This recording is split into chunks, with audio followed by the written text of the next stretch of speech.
लीजिए फिर से सज गया है बगीचा। नमस्कार मित्रों, मैं ममता वाजपेयी भोपाल से। मेरी हरी भरी और मुस्कुराती हुई छत पर आपका स्वागत है। लीजिए मैं फिर हाजिर हूँ नए वीडियो और नई जानकारी के साथ। पिछले वीडियो में मैंने आपको बताया था कि मुझे बगीचा थोड़ा उदास दिखा और अब मैं आ गई हूँ। तो मैंने 2 दिन अच्छा काम करके 3 दिन अच्छा काम करके फिर से जमा दिया है बगीचा। तो सोचा आपको अब दिखा देती हूँ कि बगीचा मुस्कुराता हुआ लग रहा है, कहीं कहीं तो आपको खिलखिलाता हुआ भी लगेगा। आपको पता होगा पौधे जीवित चीज़ होते हैं और इनमें संवेदनाएं भी होती हैं, मतलब इनमें सेंसिटिविटी होती है। ये महसूस करते हैं, ये महसूस कर सकते हैं, ऐसा साइंस ने प्रूव कर दिया है। तो आप अब इनको देखकर महसूस कीजिए कि ये कैसे लग रहे हैं।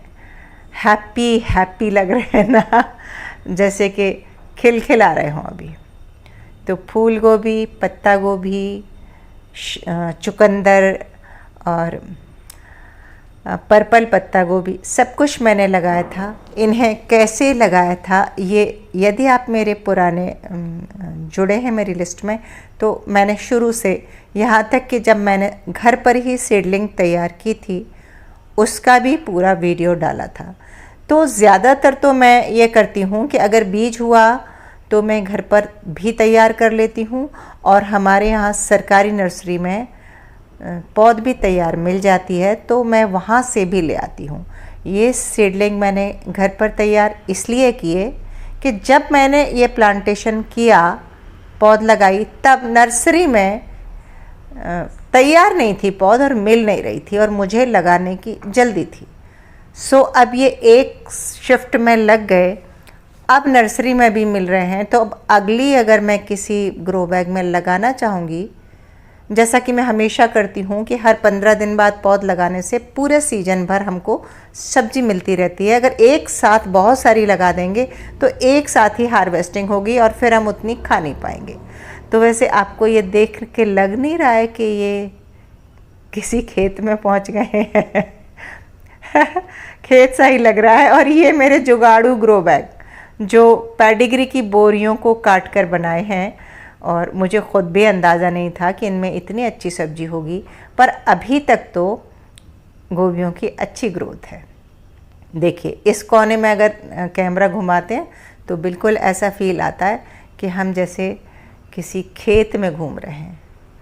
तो इस बार मैंने चूँकि घर पर पौध तैयार की थी, तो फिर पौध फेंकते भी नहीं बनी, तो एक एक करके मैंने पूरे पौधे लगा दिए। और ये छोटे छोटे नीम हमारे यहाँ अपने आप उगाए, मिट्टी में बीज थे। तो मैं ऐसा ही करती हूँ कि मैं जो पौधे निकलते हैं लगा के रख देती हूँ, फिर मैं कोई मांगे तो काम आ जाते हैं, मैं दे देती हूँ। ये एक नई सब्जी है, आप देखिए, पहचानिए।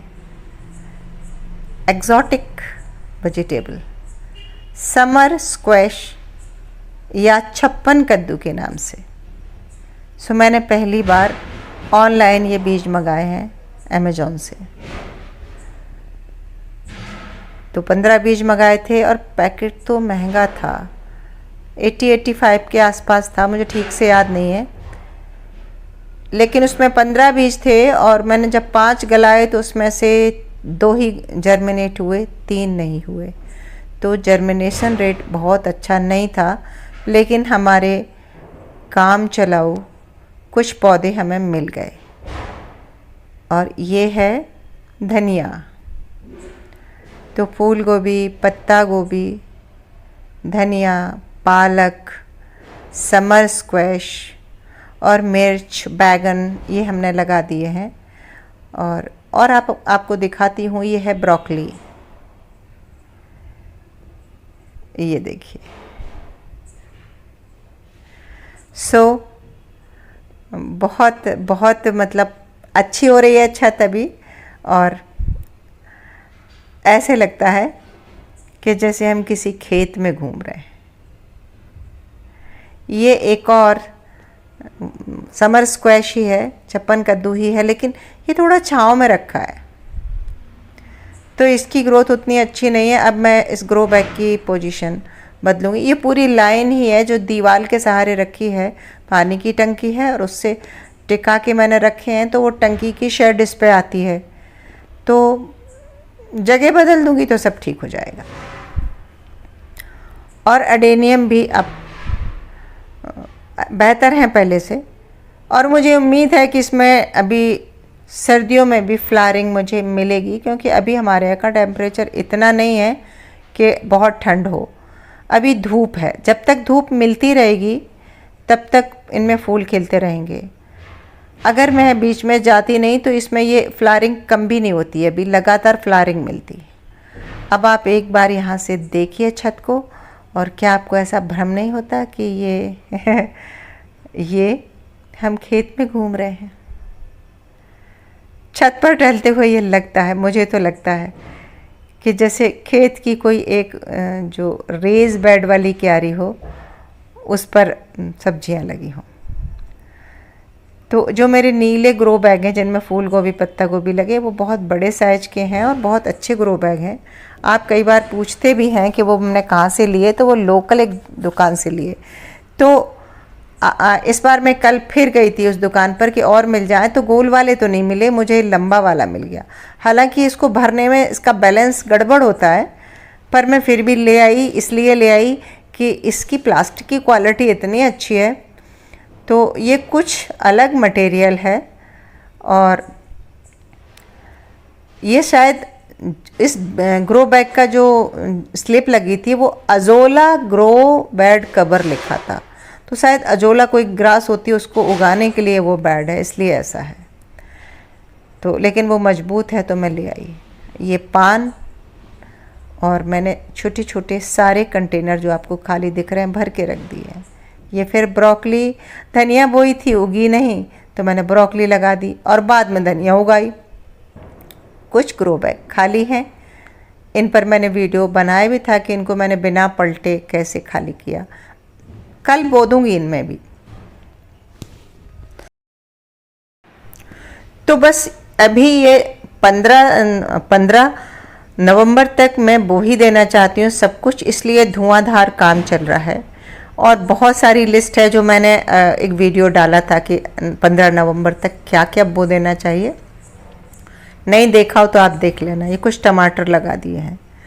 तो मुझे अभी सोहा की भाजी बोना है, मुझे कुल्फ़ा की भाजी बोना है, लाल चौलाई जो होती है वो बो सकते हैं, धनिया और बोना है, मेथी बोना है। अभी मेथी मेरे गार्डन में इस बार है नहीं बहुत अच्छी। और इसके अलावा सेकंड शिफ्ट में फूल गोभी, पत्ता गोभी लगा सकते हैं। ये लौकी की फर्स्ट शिफ्ट चल रही है, कुछ लौकी के बीज गला दिए मैंने अभी। तो इनमें तो थोड़ी थोड़ी देखिए वो शुरू हो गई है, क्या कहना चाहिए, फ्लावरिंग। तो देखते हैं कब तक फ्रूटिंग आती है। किसी ने पूछा था कि ये लौकी, कद्दू कब तक फ्रूटिंग करने लगते हैं। तो ये देखिए, बेर देख लीजिए पहले, फिर बताती हूँ मैं आपको। लगे हुए कितने सुंदर लगते हैं। तो लौकी, कद्दू या कोई भी हाइब्रिड वाले जो बीज होते हैं ना, ये 2 से ढाई महीने में आपको मतलब आराम से फ्रूटिंग मिल जाती है। कई बार तो 40 से 45 दिन में भी फ्रूटिंग मिल जाती है। और ये जल्दी ही फ्रूटिंग देके ख़त्म भी हो जाते हैं। इसीलिए जो टेरेस गार्डनर है ना, उन्हें हाइब्रिड के ही बीज लगाना चाहिए, ताकि वो जल्दी फलने लगे और आपको फल मिल जाए और वो ख़त्म भी हो जाए तो कोई बात नहीं, आप दूसरे शिफ्ट में बीज लगा दो। और ये हमारे गोलू मोलू बच्चे। वीडियो के अंत में एक बहुत ही सरप्राइज आपको दिखाऊंगी, आप पूरा वीडियो देखिए। वैसे तो आप मेरा पूरा बगीचा देखते हैं तो आप अनुमान भी लगाइए कि मैं क्या आपको दिखाने वाली होंगी। तो एक बार फिर देख लीजिए। ये एक अडेनियम है जो अलग कलर का है। तो अब ये पुराना हो गया है तो अच्छी फ्लावरिंग इसमें होने लगी है। जितनी फ्लावरिंग ये देसी वालों में होती है ना, उतनी हाइब्रिड वालों में, मेरे में तो अभी नहीं हुई है। और मेरे पास बहुत कलेक्शन नहीं है तो मैं उसके बारे में ज़्यादा कुछ नहीं बोल सकती, मेरा अनुभव नहीं है। अब जब मैंने अभी ऐड किए हैं तो देखते हैं अब अनुभव मिलेगा।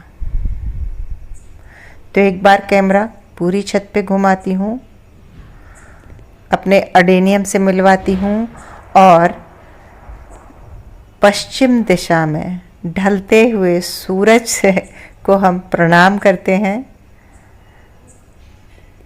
और देखते हैं बहुत खूबसूरत नज़ारा। ये मेरे पूजा कॉर्नर में हम शीश झुकाते हैं, प्रणाम करते हैं, यहाँ से बहुत सारी चलिए पॉजिटिव एनर्जी बटोरते हैं।